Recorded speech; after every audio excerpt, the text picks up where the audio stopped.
Hello again, this is Doc Rotten from Gruesome Magazine, Horror News Radio.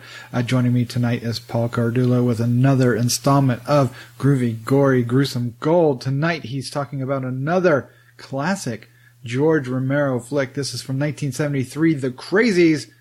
Whoa. Paul, how you doing? Pretty good. How you doing, Doc? I'm doing good. Now, this was recently remade and into a remake that did fairly well.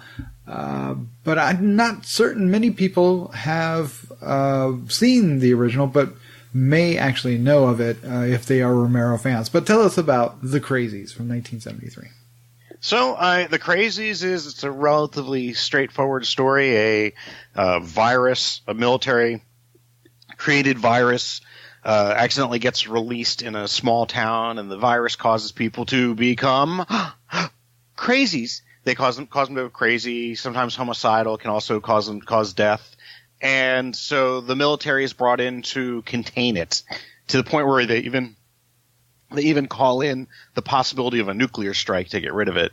And the story kind of follows several of the townspeople who are trapped inside. It follows a scientist who is trying to come up with a cure for this virus, which is named Trixie.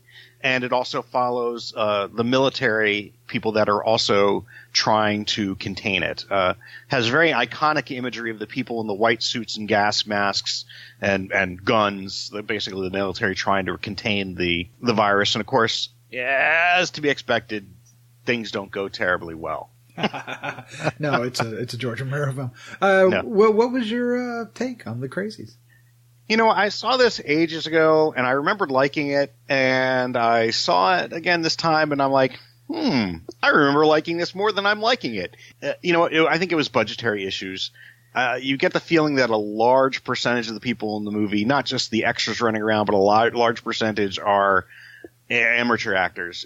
The acting is, on the whole, not terribly great, and it's just kind of weak. It seems a little scattershot in terms of who it's following. I mean, there are set people that are kind of the leads, but they're not really, and it jumps around too much. So it didn't work for me as much this time as last time. And what's interesting is I have not seen the remake, but watching this, I could see this deserving the remake treatment, where you have a bigger budget and it can get more polished. It just wasn't really that polished, and so I think it kind of suffered for that. I mean, there's interesting bits in it. I mean, there's some really kind of they do some interesting things about, like, the doctor who's studying the disease and he thinks he finds a cure, but then you're kind of like, wait a second, or is he just infected and is he just crazy and seeing something that isn't there? And there's some hints of some interesting things, but for the most part, it's a lot of people running around screaming. It just seemed to me. Well, Romero's known that he can do great things with low budgets and beginning actors, or not Hollywood actors, I guess I should say. Is there anything in here that kind of shows what he did with Night of the Living Dead? See, that's the thing. I think that was the problem. Even though I just think it didn't work quite as well here. I think because partially in Night of the Living Dead, you did have a few people that were very strong, and then you had this whole mass that was the dead, so they didn't need to act as well. Here, the core group, it's not as focused, I think, as Night of the Living Dead, so it seems more scattershot. So even if you have a few good performances, they're kind of spread out and mixed in. So it just didn't quite work as well, which was kind of a disappointment, because I remember liking this more the first time I saw it.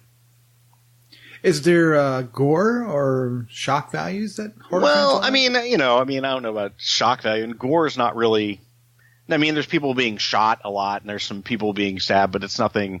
There's not a lot. I mean, I think maybe it was more shocking back in the day, you have these people getting shot, then you have this woman coming by, and she's crazy as these people are dying in the field, and she's just sweeping away, in the field.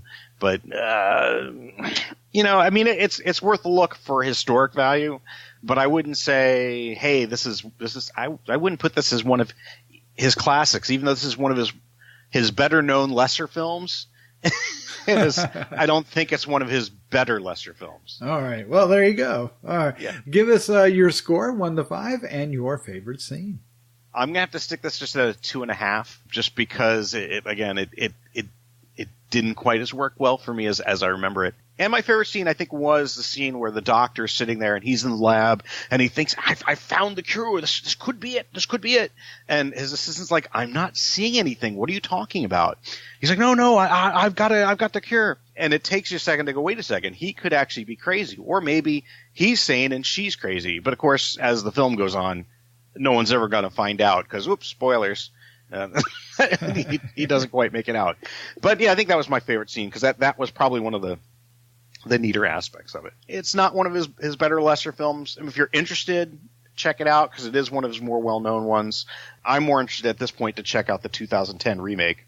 This is out now on Blu-ray from Arrow. It comes along with 2 other films, Seasons of the Witch and There's Always Vanilla.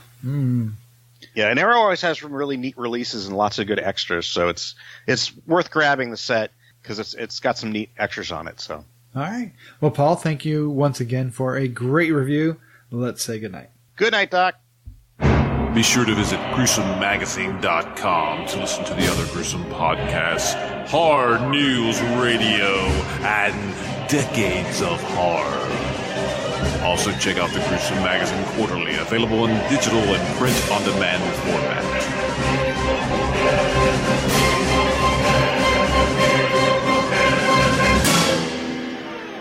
Gruesome Magazine.